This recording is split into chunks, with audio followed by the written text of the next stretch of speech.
Hey guys, welcome to the next video on Python tutorial for beginners. In this video, we will discuss how to create modules in Python.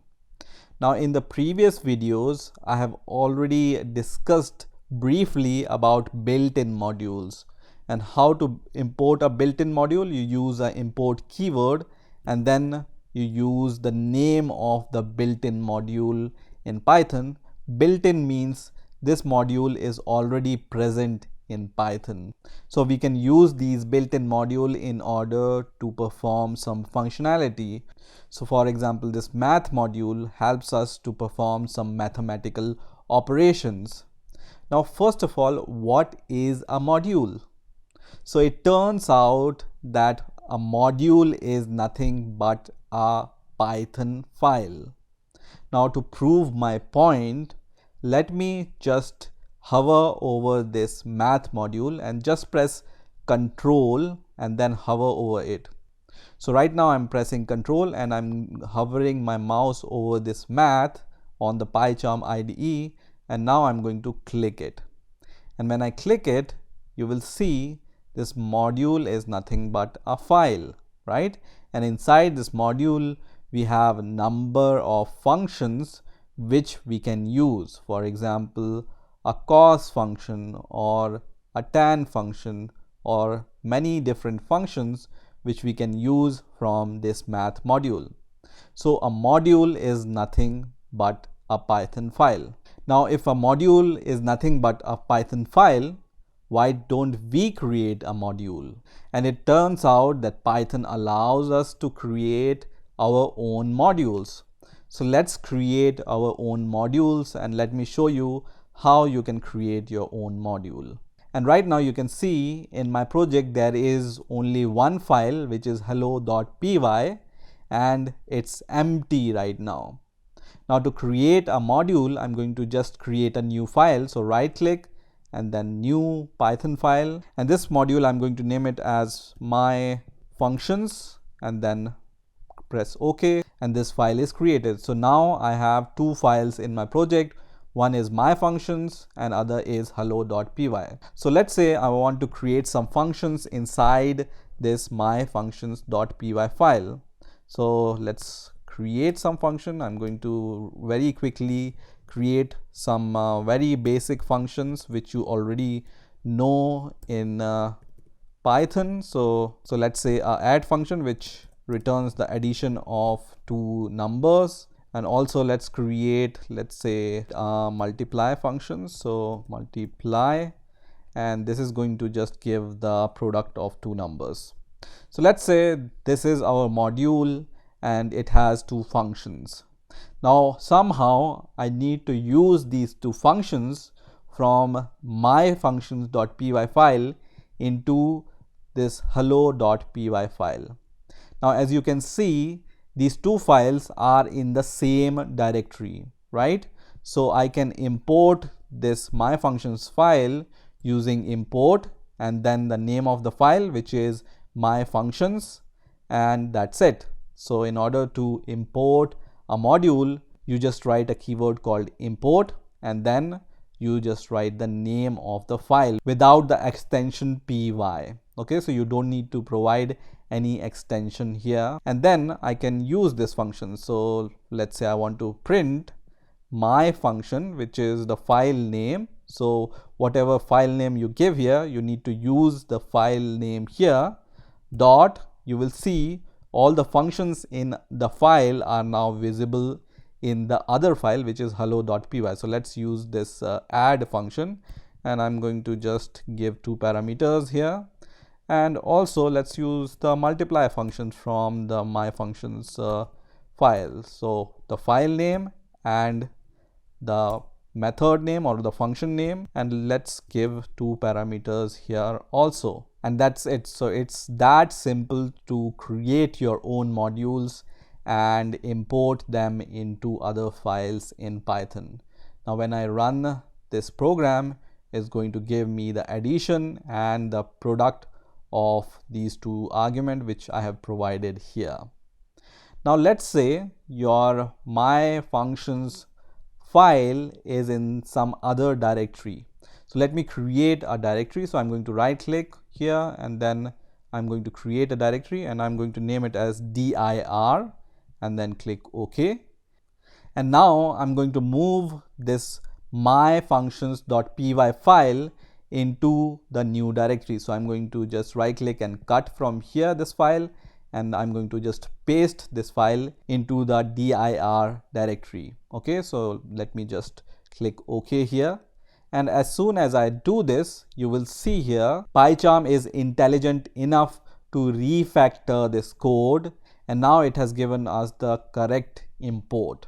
Okay, so if this myfunctions file is in some directory, then you use this type of notation. So you write from and then your directory name and then import keyword and then your file name. So you can see this is the directory name and this is the file name.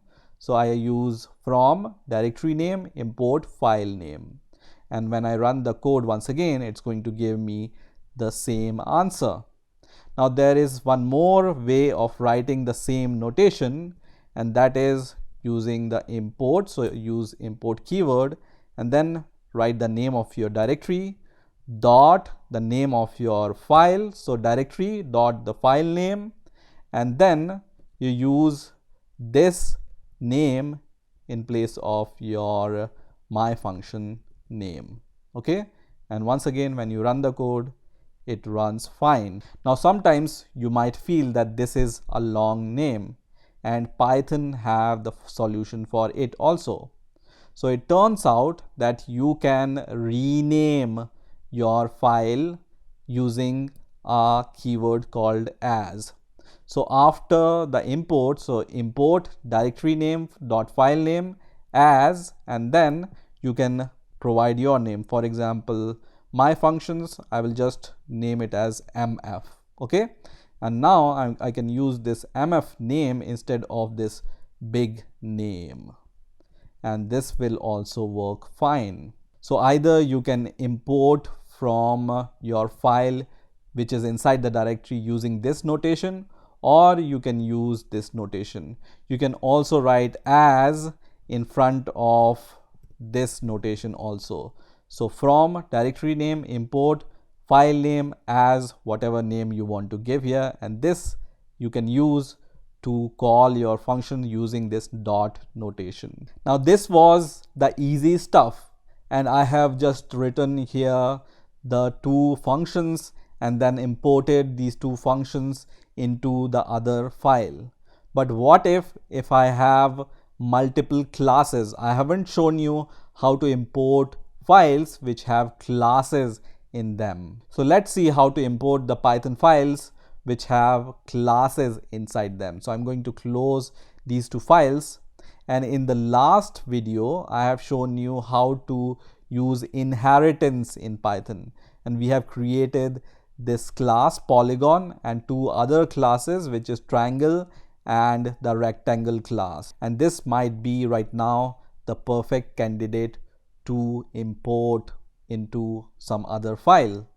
So I'm going to create two more files. One is the rectangle file, so I'm going to just right click and create a Python file, and I'm going to name it as rectangle, and I'm going to create one more file with the name of triangle. So right click, new Python file, and the name is triangle.py, and let me create the fourth file, which I'm going to name it as main, and this will be our main file in which we will import all these classes. So in my polygon class, I will just leave this polygon class, and I will just transfer this rectangle class into the rectangle.py file, and this triangle class into triangle.py file. And also this was the instantiation of the rectangle and triangle class which we have done. So I will transfer this code into our main.py file. Okay, so now we have a polygon.py file in which we have the polygon class, and then we have the rectangle class inside rectangle.py, and also we have the triangle class into the triangle.py file, and rest of the code we have inside the main.py. Now, when you go to the rectangle.py, you will see that it's inheriting from the polygon class. That means we need to import polygon class into the rectangle.py file. So how to import it? You can use from and then the file name, which is polygon, and then use import keyword and use the name of the class, which is polygon, and you will see that this error is gone. And same we will do inside the triangle.py file in order to import the polygon class into the triangle.py file. So this is the file name. So from file name, import the class name. Now when I go to the polygon class, we don't need to import anything here because it's a superclass and there is no import needed here. Let's go to the main.py file, and here you will see red squiggly line under rectangle and triangle class because we haven't imported this triangle.py and the rectangle.py into our main.python file. So the procedure is same. From your file name, which is first of all rectangle, import the name of the class, which is rectangle. Same we will do for the triangle class. So from the triangle file name, triangle.py, and then import and then the name of the triangle class. And you will see as soon as you do this, the error is gone. So now there is no red squiggly line under any of the code. So now let's run the code. So I'm going to just go to the main.py file, and I'm going to right click on this main.py file, and I'm going to just click on run main, which is going to run the program, and it's going to print the result, which is the area of rectangle and the area of the triangle. So in this way you can import the py file which have classes inside them. So this is how you create your own modules in Python and import them into other Python files. I hope you have learned something new this time, and I will see you in the next video.